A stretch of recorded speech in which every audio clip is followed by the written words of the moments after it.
Hey, for you lying Ted Cruz fans, lying Ted is alive and well, and he's still spouting his normal rhetoric. So for those of you that missed him so dearly, here you go. Great to be back in the welcoming embrace of Washington.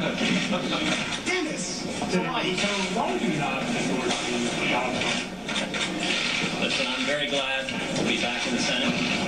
I'm very glad to be rolling up my sleeves and tackling the issues that were the heart of our presidential campaign. We went 13 months crisscrossing the country and saw incredible energy, incredible passion all across the country.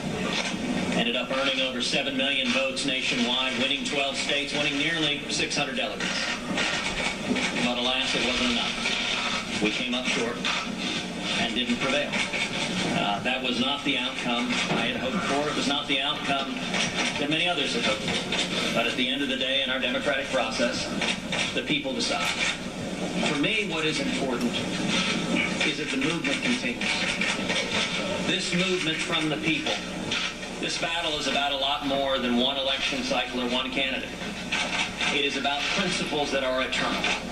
It is about the free market principles that turned America into a beacon of hope and opportunity for people from all across the world. It's about the constitutional liberties that protect the fundamental rights of every American.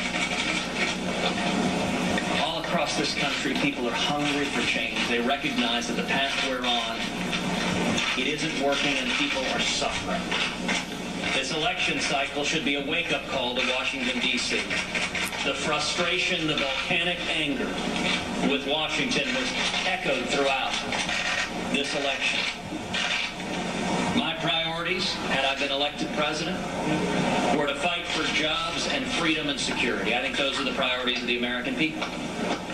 Instead, I will continue fighting for those priorities, jobs and freedom and security, from the United States Senate, fighting to reduce the burdens of Washington on small businesses to protect the liberties of every American. So why do you not, why did you endorse Donald Trump eventually, or we ruled it out entirely? You know, we suspended our campaign 1 week ago today. There are 2.5 months until the Republican convention, 6 months until the general election.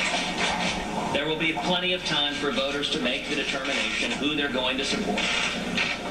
What I am interested in supporting are free market principles and the constitutional liberties of Americans. And I think what every voter is going to be doing is listening to the candidates, listening to what they support, and assessing them on their merits. That is the role of the voters. Ted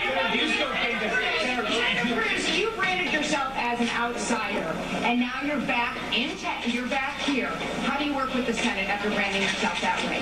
Listen, from the first day I was elected to the Senate, my priority has been fighting for the 27 million Texans who I represent.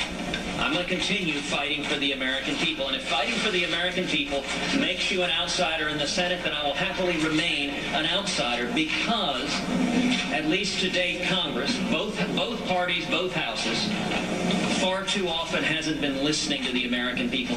That is the frustration.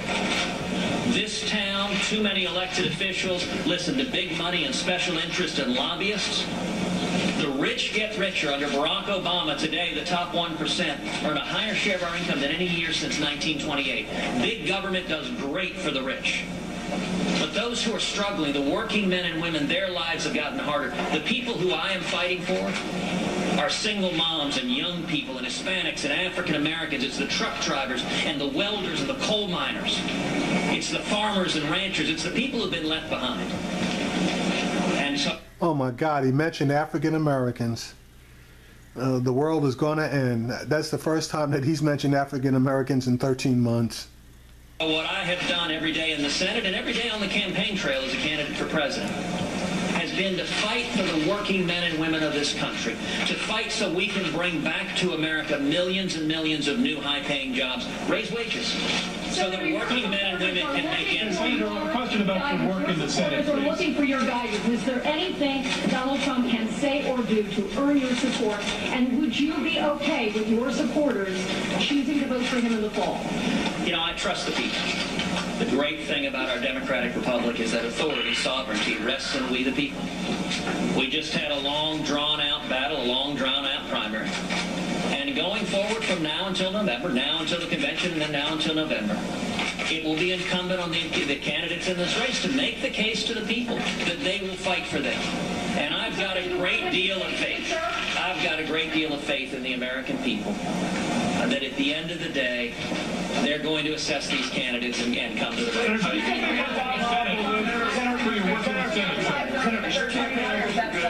I'm sorry? Are you ruling out the possibility of a third party run? I have no interest in a third party. Do you still think that after running for president unsuccessfully used words like they were humbled?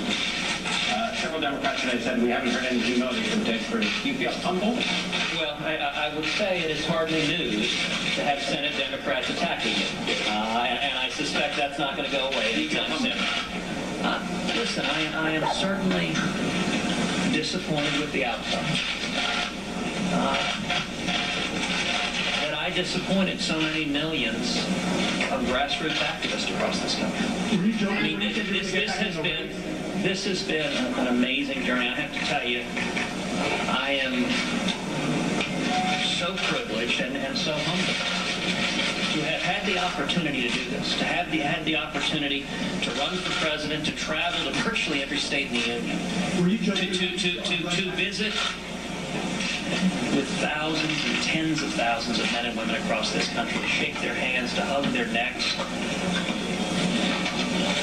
Every day on the campaign trail, some of you spent a lot of days on the campaign trail. Every day on the campaign trail, I was inspired.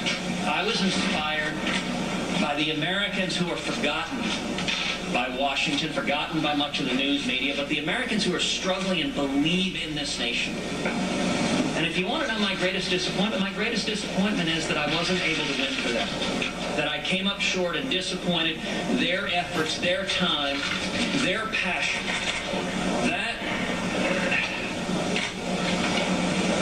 He needs to stop with the damn pauses already. He's got that pause thing down to a science. It was incredible to see.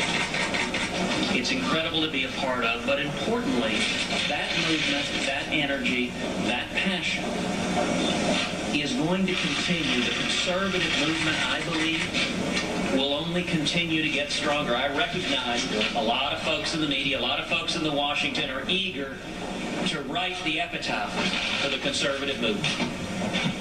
And I will say, I believe that the American people are fed up with the disasters of the Obama-Clinton economy. And this movement will continue, and I look forward to pressing in the United States Senate for the very same things that I was pressing for on the campaign trail. Jobs and freedom and security, lifting the burdens of Washington on small businesses and those who are struggling. Tactically, do you think that it was a mistake in retrospect to call Donald Trump terrific early in the campaign, or was there anything else you could have done to prevent this him getting one? You know, I'm not interested in Monday morning quarterbacking. What I can tell you is it was a long and vigorous campaign. We put our all into it. We left it all on the field. Heidi and I and the girls, we campaigned as hard as we physically could. And the support and energy and passion we saw from the people, I've never seen anything like this. And it gives me great faith in this country. It is why I am fighting. It is why I'm working. It's what I intend to continue working. Will you change Senator?